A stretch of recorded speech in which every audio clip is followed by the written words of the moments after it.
Good morning, John. This video is going to have frank discussions and also joking about health and the human body, just so you know. So I have ulcerative colitis. It is a chronic disease, incurable, as so far anyway, where your immune system is like, this colon looks terrible. I need to hurt it. I don't know why. No one does. It sucks. It causes diarrhea and bleeding and pain. When severe fatigue, weight loss, eventual death. When it gets that bad, we have a cure for it where they take your colon out, but that also comes with its own difficulties. I'm a big fan of my colon. Look, it's not its fault my immune system is attacking it. Ulcerative colitis also increases your chances of colon cancer and a bunch of other nasty diseases, so it's important to keep an eye on the colon. And by eye, I mean endoscope. And by endoscope, I mean a big, long, weird tube with a camera on the end of it and a flashlight and a thing that pumps air out so your colon inflates, and a little water gun so it can shoot at stuff, and also a laser sometimes so it can cauterize wounds, and a little clippy thing to snip off polyps and do biopsies. It's a pretty cool tube. How much does an endoscope cost? Well, I can't figure out how much a colonoscope costs, but it does have a section in the key benefits that says smoother and more comfortable insertion.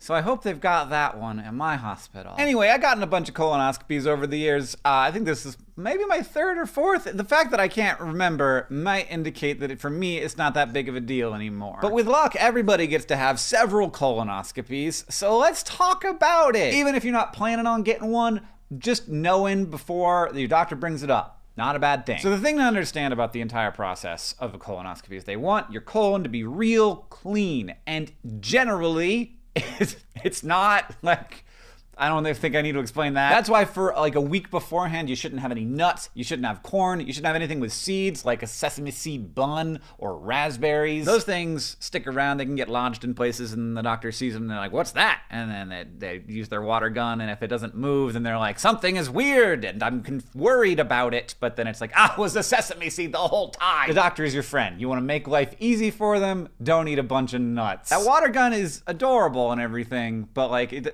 sometimes that sesame seed just real stuck there. But that is step number one. Step number two is the horrible gas can of misery. I don't know why they can't put this thing in a better container. It seems very industrial. But the copay was $0. My main tip here, put it in the fridge the night before. It needs to be in the fridge for at least 12 hours. You do not want to drink this stuff warm. If you start to get a little vommy, which happens, I like to have a little sip of Coke, just like a little sip. Reboot my palate. You can have Coke or clear liquids or green liquids. You can't have red liquids the day before the colonoscopy because that looks like blood. You don't want any maybes when it comes to blood during the colonoscopy. You can also take a Benadryl. That can help chill the vom. In addition to not drinking red stuff, you also can't eat anything the day before the procedure. I'm currently in that day.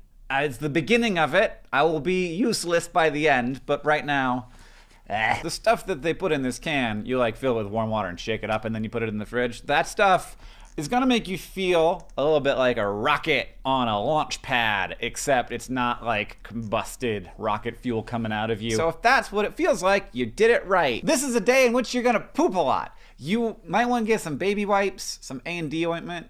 You figure out how to use those things yourself. I'm not gonna explain it. Ideally, you could take a good portion of the day off before your colonoscopy because you're taking this prep and you're not eating food, and so you're not a ton of fun to be around. I like to use this day to do stuff that I wouldn't otherwise do, like work on a cool new project that I haven't thought about, or watch Star Trek: The Next Generation a lot. Something I love doing that is not gonna have any annoyance in it because it's a short trigger. You often hear people say that the prep for a colonoscopy is hell.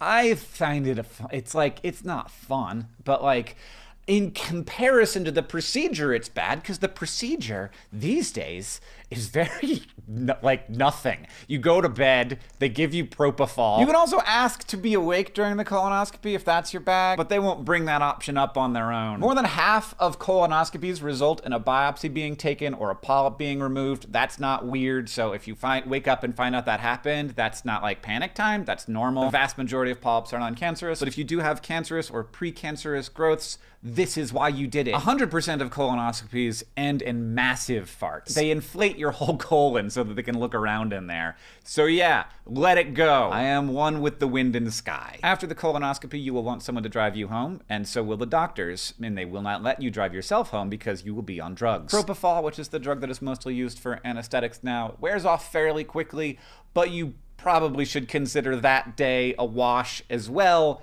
You might want to watch more Star Trek. You might not remember what happened. And if you notice anything weird, they'll talk to you about this, but like, talk to your doctor if things seem off after the procedure. And now, without further ado, let's walk through the process as I experienced it.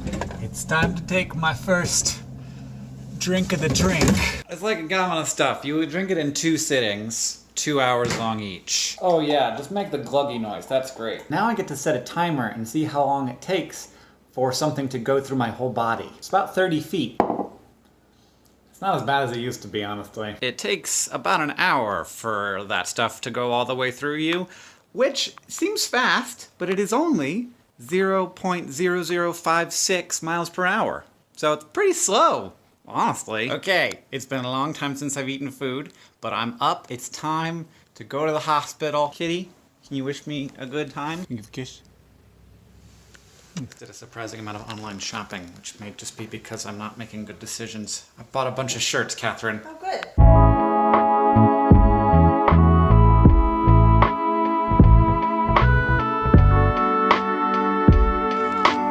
You'd think that if there was any one place in the world where they wouldn't have terrible, hard, awful toilet paper, it would be the endoscopy clinic, but yet. I got my IV on, about to go do the thing.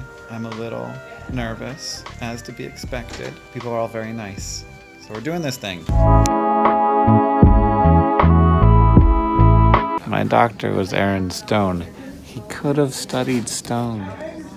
Kidney stones, geology, other rocks. They most use the extra smooth insertion ones from Olympus. How are you feeling? Okay. And now I'm here, editing my video on Friday, the day of my colonoscopy. Was it too much? Too much information? I think at the very least, it's educational, and in a way, that will hopefully lead to more people screening themselves for colon cancer, because it's a serious thing. And also, that's why this video is longer than 4 minutes. If you're headed in for your colonoscopy, if you're doing your prep right now, hope everything comes out okay. John, I'll see you on Tuesday.